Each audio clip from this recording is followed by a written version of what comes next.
Welcome to another edition of We're Not Doing a Podcast alongside Mark Weber. I'm Jarrett Least. Now, Mark, this was a very, very exciting week for you because last night was probably your favorite event of the entire year, which always baffles me. But that was the NBA draft. So, for those who are not familiar, Mark has a very, very sick obsession when it comes to the NBA draft. If you follow him on TikTok, he likes to redraft NBA drafts from the past several years.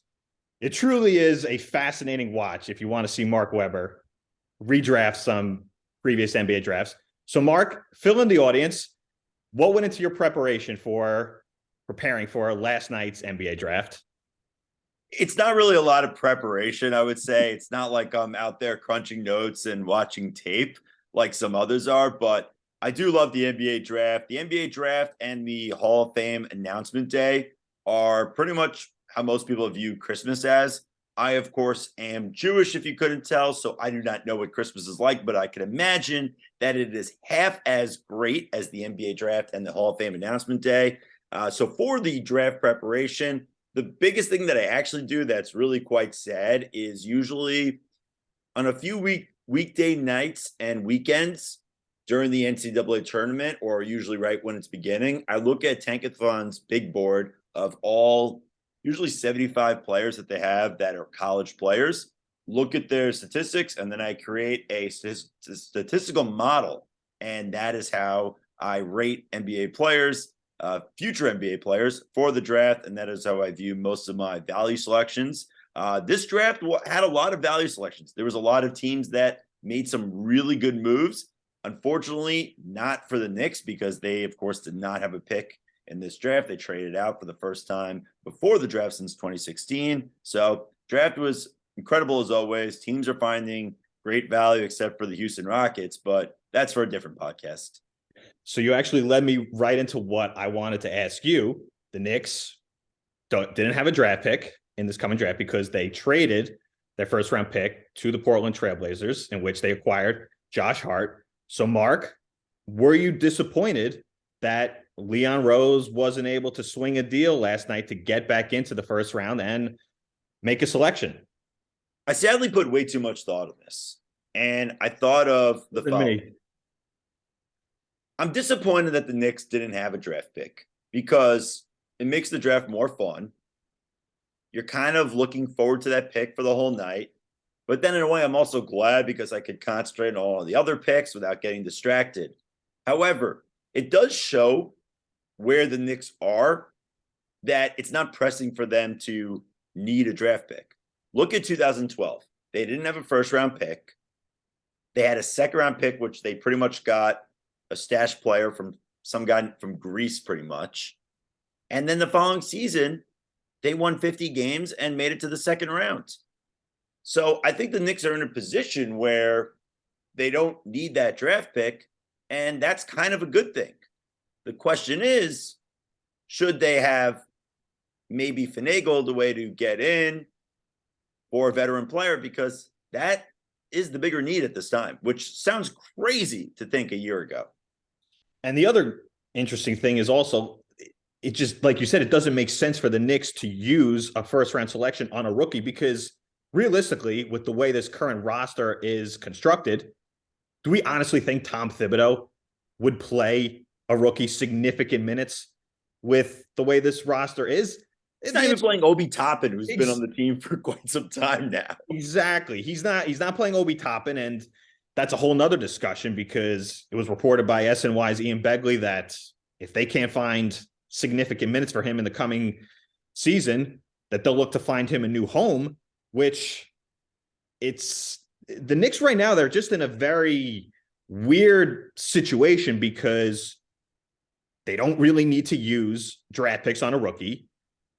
But there's also the possibility that also was reported by SNY's Ian Begley that they have been kicking the tires with the Los Angeles Clippers on a potential trade for Paul George. And that's something that I would be very intrigued by. But it just comes down to, what do you give up? And is Paul George the right guy for the Knicks to pounce on at this current time? Mark, what do you think? Would the Knicks acquiring Paul George be a good move for them? The Knicks definitely need a veteran. Whether or not it's Paul George is a major question. Now, Paul George, I'm not being a genius here. I'm not blowing anyone's minds here by saying Paul George is one of the best players in the NBA. I mean, in the last 3 seasons, the guy's made 2 All-Star teams despite not playing at least 60 games. So you would be getting a very good player, but you're also taking the risk that this is someone who hasn't played 60 games since not just in the last 3 seasons, but since his MVP caliber season in 2019. So with George, you know what you're getting. You know you're getting one of the best players in the league, at least a top 40 player at the minimum. But whether he's going to play all that time, that's the major question. The reason why I would take the risk for going after Paul George is because I think he's the perfect complement to Jalen Brunson. And if you're going to keep a Julius Randle, and the other reason why I would want to acquire Paul George is because let's just say you don't get Paul George. How are you going to make other moves to improve this roster? Because at the end of the series against the Miami Heat, we all said going into the offseason, what do the Knicks need? Of course, they need a legitimate superstar, but they also need shooters. Well, if you don't make a trade for a Paul George, you have all these roster spots filled with your rotation. So how would you be able to sign a Torrey Craig or a Seth Curry? You kind of need to pull a swing of a trade for Paul George where you would be dumping off on an RJ Barrett and either an Emmanuel Quickly or Quentin Grimes just to free up a roster spot to where you can sign some shooters. It's just a tricky situation that the Knicks are in, but I would do it. I really would be intrigued by the prospects of Paul George coming to Madison Square Garden because I think it's a great fit. We'll see how he would perform for this team in the playoffs. That's the other thing also. Yes, you would like to have Paul George available for 70 plus games in the regular season, but as long as he's available in the playoffs, that's the most important thing. And would you like that? Do you think that looks like a good big 3? Brunson, George, and Randall, even though I'm not in love with Randall? It's a good big 3, and any team with Paul George is easily a better team. But like you said, if he's not going to be able to play a bulk of the season and could potentially not play in the playoffs, then you have major loss. My counter question to you is why Paul George over Zach LaVine, especially when Zach LaVine in the last 3 seasons has played 60 more games than Paul George, is younger, and it seems like his better days are ahead of him. And we don't know if Paul George could start declining at some point because he'll be probably 34 given next season. I would take both, honestly. I would be for Zach LaVine or Paul George. The only issue is it was reported last night by Stephen Bondi of the Daily News that Zach LaVine doesn't seem too interested in playing for the Knicks. And that's where this whole other conversation comes. By the way, this can become a 30 for 30 in years to come. The whole dynamic between CAA and Clutch Sports, it's just like a whole war that goes on between clients of CAA and Clutch Sports. It's disgusting, honestly. I'll say this. I know people blame the players for all the drama. It's the agents. I put it all on the agents. Yeah. It's Rich Paul. Rich Paul's the one who. Well, I wouldn't just blame Rich Paul. I think there's no clean hands when it comes to agents in the NBA. Yeah. I think they're all the ones that are doing all these negotiations, putting very young players in uncomfortable positions in their careers and really jeopardizing their careers in a sense.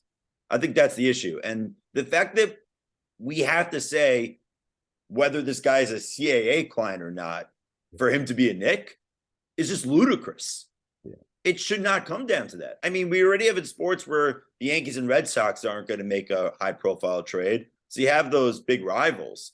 But now agency rivals, to me, that just sounds dirty. We shouldn't be focusing on that. We should be focusing on the team rivals. Yeah, it's just a whole cutthroat business when it comes to sports agencies and stuff like that. But it's a tough spot for the Knicks to be in because I like to see them pull off a big trade. But at the same time, you do have to give credit to the Knicks because they put themselves in the best possible position currently by showing a good amount of patience over these years. So it is going to be interesting to see what the Knicks do this offseason. Hopefully Leon Rose has something good cooked up his sleeve. But now to transition a little bit, we are in the NBA offseason. A lot of movement and activity goes on. We saw Bradley Beal get traded to the Suns. Chris Paul, he gets traded from the Suns to the Wizards. Then he goes to the Warriors. A lot of movement goes on in the NBA offseason. And Mark, you're more of the basketball guy. I'm more of the football guy. NBA versus NFL offseason. Certainly a ton of movement goes on in each one. But Mark, what do you think is the better offseason, NBA or NFL? Well, I think you just answered it for me when you said I'm more of an NBA guy and you're more of an NFL guy. And I think the answer is obvious. It's the NBA because you have a multitude of factors. You have the Woj versus Shams. You don't really have that in the NFL. It's more of Adam Schefter versus everybody when it comes to tweets. The NBA also, every single player that is being signed or in the news because it is a smaller league. You know these guys from college basketball. The draft is only 60 players. It's very easy to follow why it's my favorite of all three major sports NFL drafts, not including hockey in that because hockey's draft is just incredibly difficult to follow. And with the NFL, guys get signed and traded, and you have to pretend like you know who they are. And then when you look at the numbers, sometimes for a great quarterback, the reason why there's no statistics or any numbers is because they're not throwing the ball in his direction. So how are you supposed to judge one cornerback versus the other compared to two centers in the NBA? It's no question. The NBA offseason is so much better than the NFL offseason. And I'll also give you another thing. The NBA offseason, it's in July, and that's when it really takes over. It's all everyone's talking about in the summer. At that point, people are on the beach. They're trying to get the best service. They don't want to miss it. The NFL offseason is incredibly long for starters, but during that free agency period, which I am comparing it to, it's during March Madness, and it's just kind of thrown in there, and it doesn't really have its own spot. I mean, the NFL certainly is king. It takes over our Sundays. It takes over our fall, and the season is definitely higher stakes than the NBA, but the NBA offseason, without question, is better than the NFL offseason. I will agree with you that the NBA offseason is better than the NFL offseason, but what you just said before makes it an indictment of the NBA. The problem is the games in the NBA. I know you love basketball. You're obsessed with it. You'll watch any basketball game, anytime, any place, any country, any time of day. I get it. But that's the problem. The NBA offseason is the best because there's always the potential of major shakeup. I mean, you have a lot of stuff that goes on during the season where Kevin Durant gets traded from the Nets to the Suns, and it just happens out of nowhere. And the other reason why, honestly, I would say the NBA offseason is better than the NFL offseason, because when Big Cat of Barstool Sports, he's always sending out tweets saying this league, that's how you know the NBA offseason probably is superior. But my question for you is, what gets the juices flowing for you on Twitter? Because if anyone knows Jared, during any major free agency period for any major sports team, Jared gets such an excitement and he doesn't sleep. It's all he's doing is looking at that. And I know I'm just talking to you, so I should be referring to as you, but it's all you're looking at. I know July 1st, the moment the clock strikes midnight, you're going to go from, I'm not so much of an NBA guy, but the offseason is exciting to Weber. What in the world are the Nuggets doing? What are the Knicks doing? Come on, Leon. Come on. It's so true. It literally is so true. I literally will say to you, we're sitting here on June 23rd. I'll be like, I don't give a shit about the NBA. The NBA sucks. And then in a week from today, it's going to be June 30th when the offseason is going to start at 6 o'clock and be like, Weber, what are they doing? Are they signing a shooter? Which shooter are they signing? They got to trade for PaulGeorge. They got to trade for Zach LaVine. They got to trade for somebody. Now it goes from they need a star kid. They need to get it going. And then you just start naming players once an hour. I mean, during the NBA trade deadline, which was a preview, hopefully, of what's to come for the offseason, Once an hour. You would just text me a random player's name. Zach LaVine? Question mark. Yes. Bradley Beal? Question mark. I'm excited for the NBA offseason just for that. Every time there's a rumor of a star that's available, that is what I do to you, Mark. I'll literally just send you a text. Zion? Question mark. Cat? Karl Anthony Towns? Question mark. And no, Cat didn't get the question mark. You were not a Cat fan. I disagree, and I think he's the most likely to go to the Knicks, just given his relationships with Leon Rose and the organization and the fact that he's a local kid. But you were not like that with Cat. Don't pretend like that. And this is how also, this is where sometimes I can be a little bit of a Knicks sycophant, because if the Knicks do find a way to pull off a trade for Karl Anthony Towns, I've said multiple times on this pod, I am so against it, and I am against it, but I'll probably like go one day and I'll just look at his stats, I'll look at his highlights, and I'll be like, you know what? Let's go. Karl Anthony Towns. I'm glad he's a Knick. That's how I'll be a Knicks sycophant. I'll just like change my tune. Yeah, and also with you, it all depends if there's some host that you like on WFAN that says they're a Towns guy, or some tweet that goes out there about being a Towns guy. That'll make you keep going. With baseball, it's interesting with you because you're just entirely Mets focused. You don't care about any of the other teams. NBA, it's the Knicks, and then it's also just the madness that I know you love for sure. Yeah, and you were just saying before, like how in July we're focused on the NBA offseason, but people like me do tend to focus on baseball, but not this year, because the Mets season's pretty much over before July 1st. Shout out to the Mets. You guys find a way to ruin my summer. Is that your state of the Mets? Oh yeah, that's the state of the Mets. It's over. I didn't think it would be done by July 1st, but that's the state. That's the state. We're not doing a Steve and Matt's reunion segment. That wasn't on the rundown. I didn't see it on the rundown, Jarrett. So if you want to do that, now may be the time. No, I'd honestly, you know what, the Mets. Are you opposed to a Steve and Matt's reunion? Because that's probably the Mets' biggest story right now at the end of June 2023 right now. I'm opposed to looking at anything New York Mets related right now, because they're just so. But you'll watch this weekend. Don't. Maybe not. Maybe really? not. They're dead. They're dead. So then get that Hulu subscription and watch the Bear. I think I may get into that. I got to find something else to watch. There's going to be nothing going on in the summer. The Bear is as stressful as a Mets game, just to let you know. You won't be as disappointed. You'll be enlightened at the end. I don't know how the second season went. I'm probably going to start this weekend. First season, phenomenal, but you will be manically texting me about the Bear, just like you will be in July when the NBA offseason starts. That is true. So the Mets, they've disappointed me, but sticking with baseball a little bit. Tomorrow, Derek Jeter, your guy growing up, Mark, is set to make his debut as an analyst on Fox Sports when that crew is in London. Derek Jeter, he's going to be working with Kevin Burkhardt, Alex Rodriguez, and David Ortiz. Now, there's been a big debate. Will Derek Jeter be good as an analyst? Because he was very reserved as a player. So I ask you this, Mark. Do you think Derek Jeter is going to be a good analyst? I love Jeter. You can't not, especially watching the Yankees growing up and seeing all those championships. But I don't think Derek Jeter is meant for broadcasting. Like you said, he's just way too vanilla. He's not very controversial. Guys like him should just take their money and enjoy life. You're married to Hannah Davis. You have a bunch of beautiful kids. Just enjoy life. Why do you have to do this?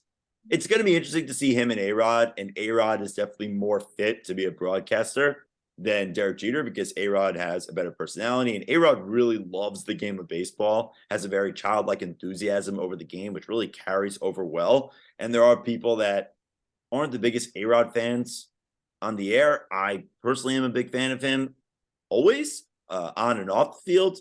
But no, I do not think Jeter should be a broadcaster. I think this will be a short stint in a guy that's really trying to figure out what to do in his post-baseball career 9 years later. I disagree. I think Jeter's going to be amazing. Why? He's not going to say anything. I think he's going to be very outspoken. I think he's going to voice a lot of opinions, because he did an interview when he was promoting the documentary. He also went on Part of My Take, where he had a lot of interesting things to say. And Jeter's the type of guy also, when he's committed to something, I think he's committed to being great at it. And I also think Jeter has just changed his tune on opening up more, becoming more personable. And I think that's going to be who he is as an analyst. And the other thing also with Derek Jeter, I think he wants to promote his brand even more so. He's got a brand, Greatness Wins. Is he going to wear the sweatshirt on the air? I mean, I don't think that's going to work. No, that's not. But him being out there and outspoken on TV, that just enables him to promote his brand even more because, like you said, Mark, as a player, he was vanilla and he kind of just faded away. He went on to be part of the ownership group with the Miami Marlins. That didn't work. And the Players Tribune. Let's not forget he was a media mogul for a bit. It was right after he was a player, but I think now, well past his playing career, he's kind of just been unheard of. But now, I think he's going to be really good. I think he's going to be a very good analyst. And I'll give you a little bit of a hot take. I think over time, he's going to get his feet wet with Burkhart and A-Rod. I think over the course of time, Derek Jeter is going to join the number one team with Joe Davis and John Smoltz. I think he's going to be calling World Series games in the near future. I really think Derek Jeter is going to be great at it. I just see it. John Smoltz or instead of John Smoltz? Because I would not say that John Smoltz is the most beloved color commentator in baseball. John Smoltz, he hates baseball, by the way. He hates everybody in baseball. Honestly, the only team that he likes is the Atlanta Braves. He hates calling games for the Yankees, hates calling games for the Mets. So if he were to do it in place of John Smoltz, I think it would be great. But I think Jeter's going to be really good at it. I think he's going to show a lot of personality, and he needs something to do. Like you were saying with Alex Rodriguez, yeah, he's got his broadcasting career, but he also has A-Rod Corp. I mean, what else is Derek Jeter doing these days? He's probably just bored at the house. Being a father, being with Hannah Davis. There's a lot of things Derek Jeter could do instead of broadcasting. I mean, why would he want to travel and do all that when you could just be with Hannah Davis all day? I don't get it. It's in part of being in a healthy marriage is you want to get outside the home and do some other things as well. So you don't want to just stay home all day and just pick up and read the newspaper. So I think he'll be good at it. So it remains to be seen, but I'm looking forward to seeing Derek Jeter as an analyst. Yeah, definitely looking forward to it, but I'm not betting the mortgage on Derek Jeter being a great broadcaster. I can see what you mean that he puts 110% in everything he does. That's definitely true, especially with his baseball career.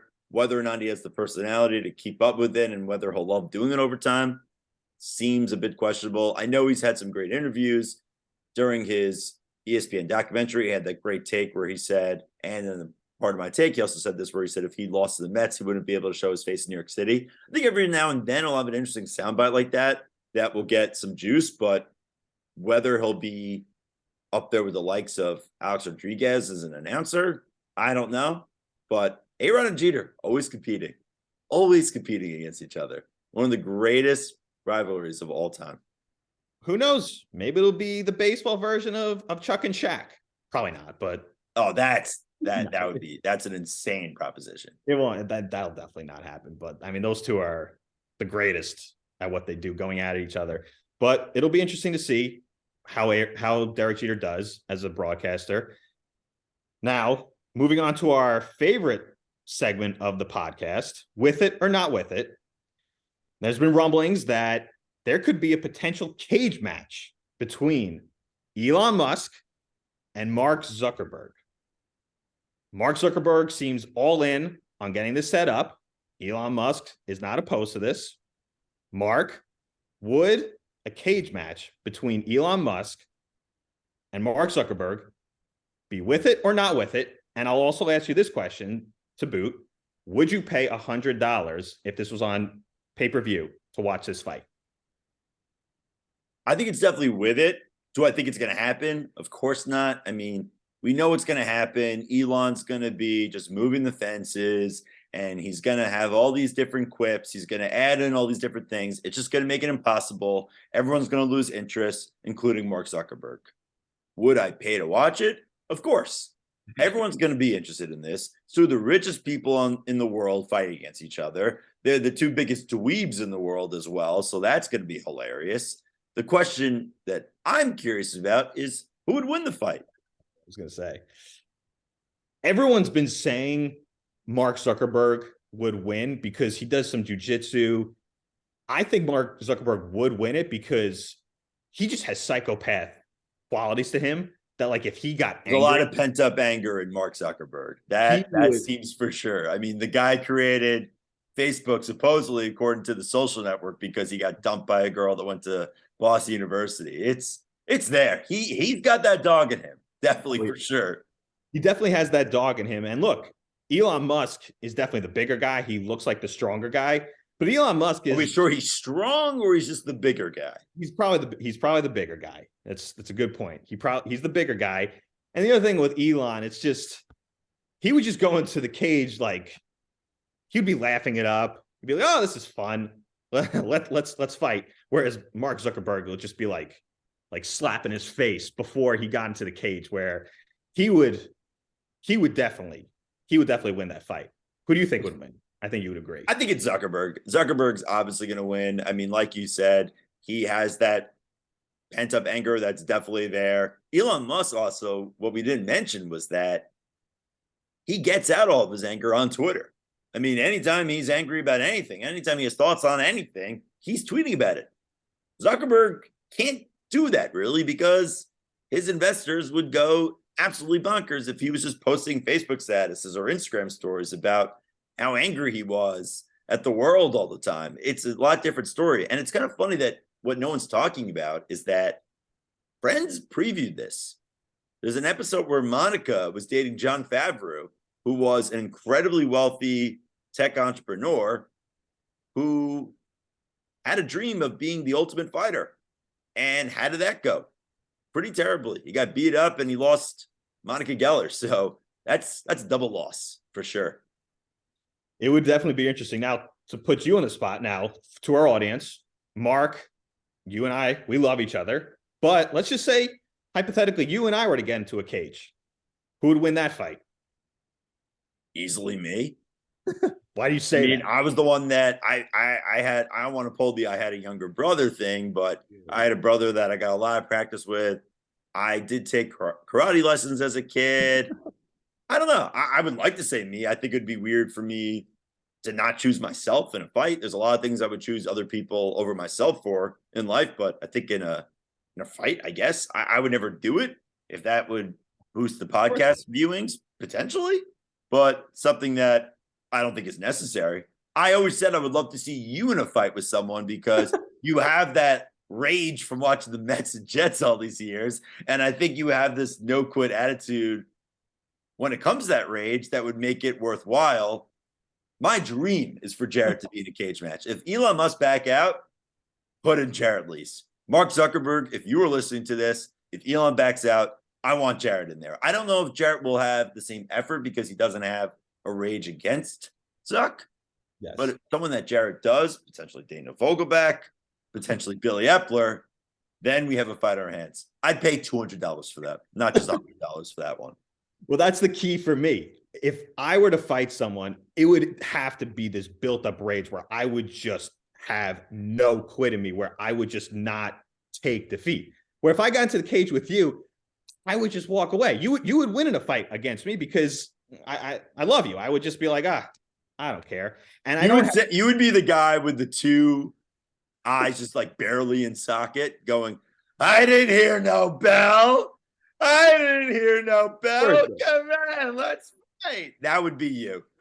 Oh, 100%. Yes. If it's someone you truly hated. Now, there's a list that probably should not be made publicly because I can name at least 5 people that would be a great fit for that fight. And I know you'd be a I didn't hear no bell type of guy. Oh, 100%. If I had built up rage, I wouldn't hear any sound. Who's the one New York sports person that you would have that rage to fight with? All time? I know I mentioned Billy Epler, but is it him? All time or currently? No, currently. Because it has to be that current rage. A past rage doesn't really suffice. It has to be current rage. Currently, it would probably be, I guess it would probably be Daniel Vogelback. But honestly, going back, the weight difference on that would be unbelievable. Yeah. But going back to all time, it pops into my head in 5 seconds. It's Luis Castillo. It's Luis Castillo. He literally ruined my ability to score well on my ACT the next day because he dropped the pop-up against the Yankees and I couldn't sleep. And I went into the ACT the next morning. Didn't score that well, but ultimately didn't end up mattering because still got into Syracuse, where I got to meet this guy who. So thank you, Luis Castillo. Thank you, Luis. Maybe no thanks, depending on how you feel. I mean, I scored well on an ACT before that one, and I tried to one up that score. So the fact that Luis Castillo dropped that pop-up made me not score well, where if I did better, I may have gone to a different school, not Syracuse, and you and I wouldn't have met, and there would certainly be no podcast. So certain things are meant to be. So I guess thank you, Luis Castillo, on this wonderful June 23rd, 2023. That's where we're at. Mark, you love the NBA draft. I have a rage against Luis Castillo. That's what makes us great friends and doing a podcast together. But shout out to the second podcast I was on this week. Probably the second most viewed podcast I've been on this week. Say that again. This is the second podcast I've been on this week. Shout out the Ryan Russillo podcast. It was a great. Oh yes, that's right. You got to go see Ryan Russillo at the Grand Talking NBA draft. Yes, that's where the Houston Rockets talk would be a little more appropriate, not on this one. Yes, exactly. For those who are Ryan Russillo fans, Mark was on that episode around one hour and 29 minutes in, where he asked a very fascinating question to Ryan Russillo. So for those who are interested in that podcast, check that out. But listen to this one before you go to that one. Well, listen to this one before you check out Ryan Russillo. But that's all the time we have on this Friday evening. For Mark Weber, this is Jarrett Lee signing off on We're Not Doing a Podcast. Have a good night. We'll see you soon.